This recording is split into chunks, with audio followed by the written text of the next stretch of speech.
they have to realize that if you keep attacking a certain group of people and you keep poking at them and poking at them, eventually it doesn't matter who you are, you're gonna Yeah, poke yeah, back, and yeah, then yeah, you can't then complain. You have to help the problem, not yeah. add fuel to the fire. Yes. And I think that's the problem. Like, I spoke to so many people, like young people who are Muslim at these school events, and I mean, the stories that they were telling me, I mean, like, some people, like, they don't even want to have a beard because they don't want to get stopped by the police. And I'm not saying all police are bad, but I'm just saying that, a lot of them have experiences that Yes. because they look like a Muslim now, they are going to be kind of stereotyped to be a certain way. Sure. And they're going to get stopped more, and they're going to be searched more, and they're going to be picked on more. And like, I know girls who, they're ashamed to wear a scarf. And I'm Right. like, that's, a headscarf. I said, that's such a shame. Like, we're in a country where anyone can wear whatever they want. Yeah. They can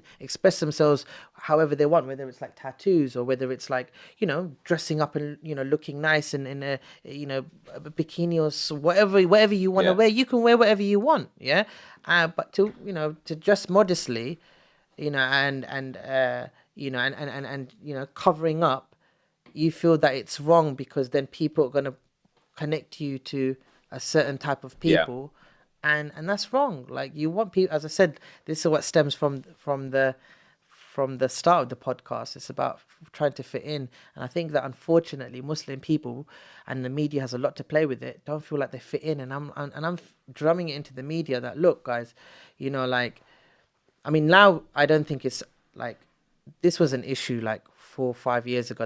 It was really bad. Now everything's quieting down. Obviously, there's still things that happen here and there which are just terrible. But I think that from, like, even because we were fighting against jihadi brides. So what was happening was, these young girls Was would, this the three girls that yeah, because I know it's happened on a yeah, few occasions, but it was three. I can't remember. from East It London. was East London, wasn't it?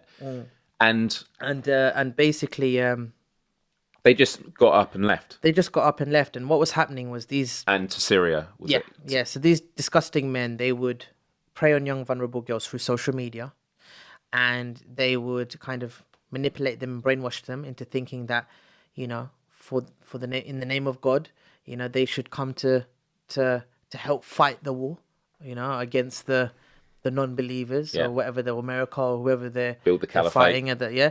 And these young girls literally left everything, their homes, their families, How their old were loved they? ones. I don't know exactly how old, but they were in, I think, was it year 10? Oh, so they were teenagers. Yeah, yeah. But still way too young to make those kind of decisions. yeah. And they left everything. I think there's a way where they go to Turkey, and then from Turkey they can go to Syria. Of course, right. And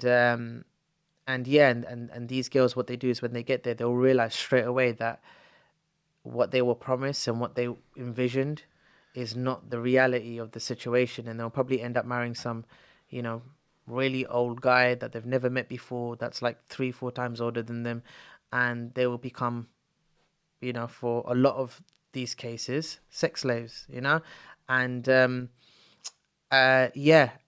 was a big problem. And I didn't know directly, but I knew one of the girls, like one of her brothers, and yeah, it was kind of a moment where, that's kind of when that happened all at the same time. That's what made me, because remember, that was me taking time out of everything to do those school tours. Sure. That took so much of my time, but I had to put everything on hold, and I said, I have a responsibility, especially when that happened. I was like, imagine how many people are affected now, how the mum must be. Imagine having a daughter, and then one day you never see her again, and that she's in a foreign place, halfway across the world, being a sex slave, So and probably dying. are the three?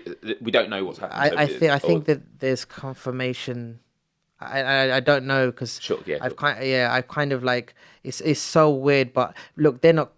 I mean, I hope they will. They're not coming back, and I think some recently, and I've only heard whispers from it, so I haven't done my own research yet. But I think one of them is already dead. I think. Right. I'm not sure if it's not. But anyway, the fact of the matter is, you know, these jihadi brides, when they'll go off, they're not coming back.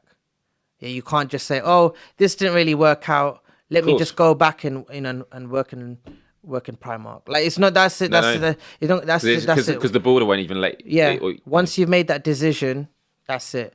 And, you know, when that happened, I knew that I had a responsibility, and I knew that, you know, while I have this kind of social power, I need to react and do as much as I can to make a difference, because, you know, as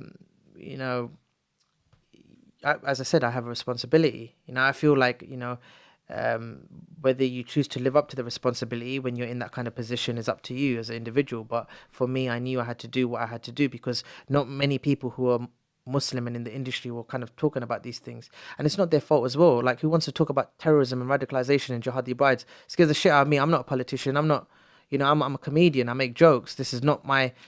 And it goes back to what we were saying before. Of, on the one hand, you are more than a Muslim, so you don't want to go forward and say this is what a Muslim really is. Yeah. But on the same time, if you don't do that, you create a vacuum where the media then says, well, this is the imagery we have. Yep. These are the stories that we have that we can paint it. And so it's kind of you have to and claim the label. And that's why I did it. And, you know, and I have to give, even though I slammed the media a bit for, you know, adding fuel to the fire, but one thing I'd say is they were very supportive of my work.